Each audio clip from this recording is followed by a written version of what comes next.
I'm assuming this is something that comes out of FinServ. I'm wondering your thoughts on this, where legislation might be sourced, and is this an idea that Republicans can get behind?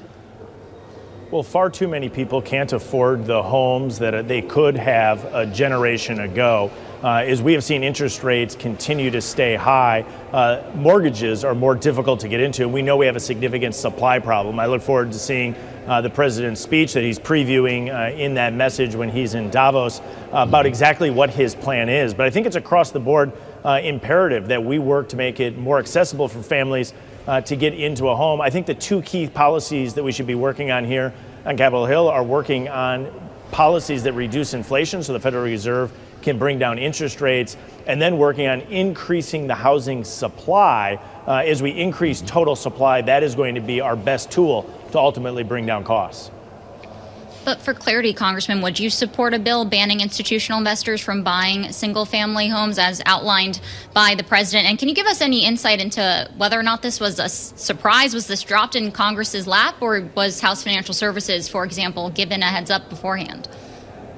Well, there's been obviously a lot of discussion for a long time about whether or not institutional investors should be buying single-family homes and what the implications are into the broader cost structure across the country. The president, in his message moments ago, said he's going to provide additional details in a couple weeks. I look forward, like many others, to seeing exactly what that would look like. Again, to me, the biggest thing that we can be doing in Washington is reducing inflation to lower interest rates and working to increase total housing supply by removing, in particular, regulatory red tape. So I look forward to seeing the proposal, evaluating it when we do, but working broadly to make sure that we are working to make housing more affordable and accessible to families in the United States.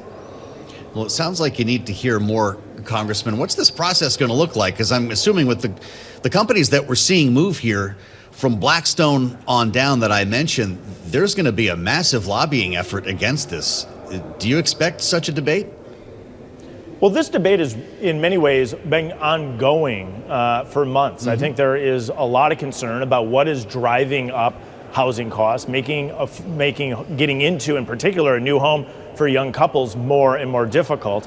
I think there's a lot of policies that have been on the table. The Financial Services Committee moved forward a housing package just before Christmas with broad bipartisan support, showing that even here in a period of time of hyper-partisanship, we're able to move legislation to bring down the cost of housing. I applaud the president for engaging in this space and look forward to seeing the proposal. Something else that we have our eyes on today in Congress is this vote on potentially extending the Affordable Care Act premium subsidies in your chamber. Yesterday, President Trump told House Republicans to be, quote, flexible on the Hyde Amendment, which has become a flashpoint in this debate. That's the policy barring federal funding for most abortions. Do you agree with the president that Republicans should be more flexible when it comes to the Hyde Amendment? I don't think Americans should be required to pay for abortions. I think the Hyde Amendment's an important amendment that protects Americans who do not support federal funding of abortions. That said, I think there's a big opportunity to make sure that we're lowering the cost of health care for all Americans. And that's what's so important here. So many Americans can't afford and utilize the health insurance, even if they have health insurance. There's a lot of proposals on the table. Republicans have moved forward with a number of them, things such as PBM reform, that we should be working collectively together. Yet we often are seeing just really aggressive positions from Democrats on this position that's making it difficult to find that broad common ground that I think does exist in many ways to lower the cost of health care for all Americans. So where do you think this is going, Congressman? We've got this discharge petition that Tyler refers to that's going to bring a floor vote, I believe, tomorrow on extending Obamacare subsidies. There is not a companion bill in the Senate. Is this just a show vote, or is this the beginning of a renewed effort to find a bridge to a different plan? A discharge petition is really a blunt force instrument to force a debate on any given topic.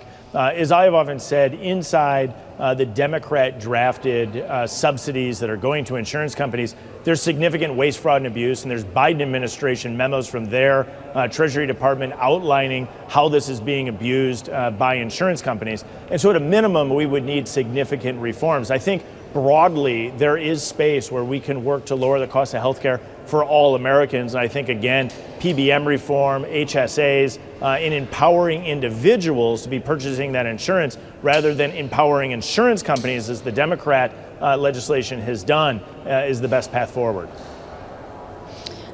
In the final minute we have you, Congressman, do we have any insight into when President Trump's State of the Union address is going to happen? Is it on track for the end of February as we get some previews from him in his post today?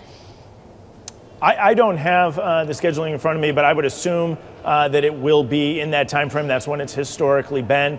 And this is a great opportunity for the president to come to Capitol Hill, not only to explain to the American people in clear terms what we have already accomplished and how Americans will see more income in their paychecks as a result of the one big beautiful bill and the tax reductions, about the success we've had at securing the border, but also about the work that we still need to do yet this year and some of the heavy lifts that we have in front of us to continue to get this country back on track.